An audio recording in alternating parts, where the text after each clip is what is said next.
All right, let's get into it. Today, we're going to break down a really powerful way of thinking about leadership that goes way beyond just being the boss. We're diving deep into what it truly takes to be an extraordinary leader. So let's start with a big one, maybe the most important question of all. Are you a boss or are you a leader? Now I know, it might seem like just semantics, but trust me, the mindset behind each of those words is worlds apart, and figuring out that difference is exactly what we're going to do right now. You see, it really boils down to two completely opposite styles. On one side, you've got the old school, top-down, pretty rigid command and control model. And on the other side, you've got a learning and growth mindset that's all about developing your people, empowering them, and building a team that can actually innovate and thrive. One is about managing tasks, the other is about leading human beings. So, okay, how do you actually make that shift? Is there some secret skill you need to master? Well, here's the thing, and it's super important. Great leadership isn't about being good at just one thing. It's about being versatile. It's about learning to adapt and become what your team needs you to be right when they need it. And that brings us to the real core of this whole thing, the leader's 7 roles. You see, an extraordinary leader isn't just a single character. They're a master of wearing a bunch of different hats. And the real genius is knowing exactly which hat to put on at the right time. First up, a leader has to be a teacher. And listen, this isn't just about barking orders. It's about explaining the why behind the what. It's giving people the context and the skills they need so they don't just follow a checklist, they actually become more capable and independent thinkers. Next, a leader is a mentor. Now, a teacher might focus on a specific skill for the job at hand. But a mentor is looking at the whole person, their entire career. This is about guiding them, helping them see the big picture, and really investing in their long-term growth. A leader is also a friend. And hey, this doesn't mean you have to be everyone's best buddy. It's about building real, genuine trust. It's about creating a space where people feel safe enough to say, hey, I messed up, or I need help, without any fear of being punished for it. Then there are times you need to be a counselor. You know those moments, when a team member is really struggling with something. Maybe it's work, maybe it's personal. Your job then is to be a steady hand, to offer some perspective and help them find their way through it. A leader also has to be a critic. And yeah, this is probably one of the hardest hats to wear, but it's absolutely vital. This is about giving feedback that's clear, honest, and most importantly, constructive.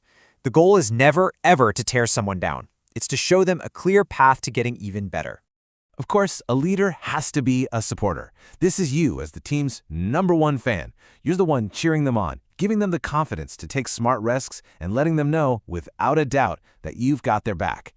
And finally, we come to what might just be the most important role of them all, the listener. I'm not just talking about hearing words.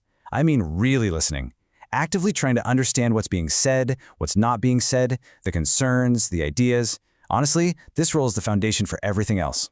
And here's where it all just clicks into place. Look at this. Teacher, mentor, friend, counselor, critic, supporter, listener. They all flow into that one central identity of an extraordinary leader. The real magic isn't being good at one of these. It's being able to flow between them seamlessly, depending on exactly what the situation calls for.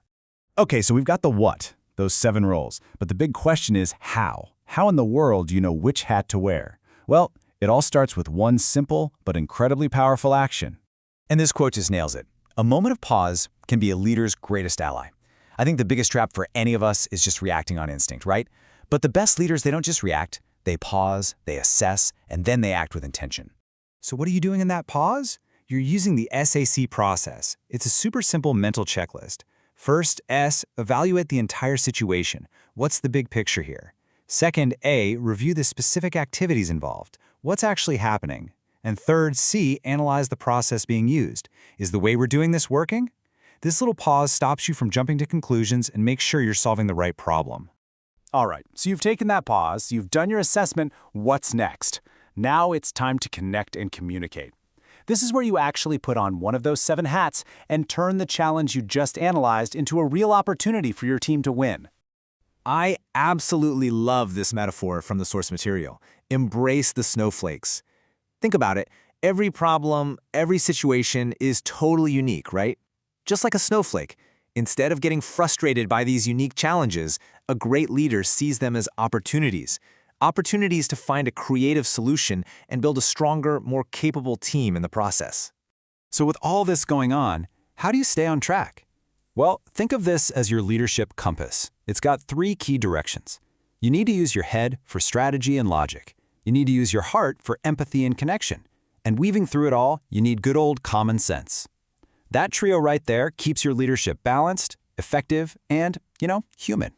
Because at the end of the day, all these roles, all these principles, they're about so much more than just hitting this quarter's numbers. They're about the lasting impact you have on people. They're about the legacy you're building, one interaction at a time. And that leads us to this final, really powerful idea. Which one are you building? Are you practicing House of Cards management, where things might look shiny on the outside but are so fragile they could collapse at any moment?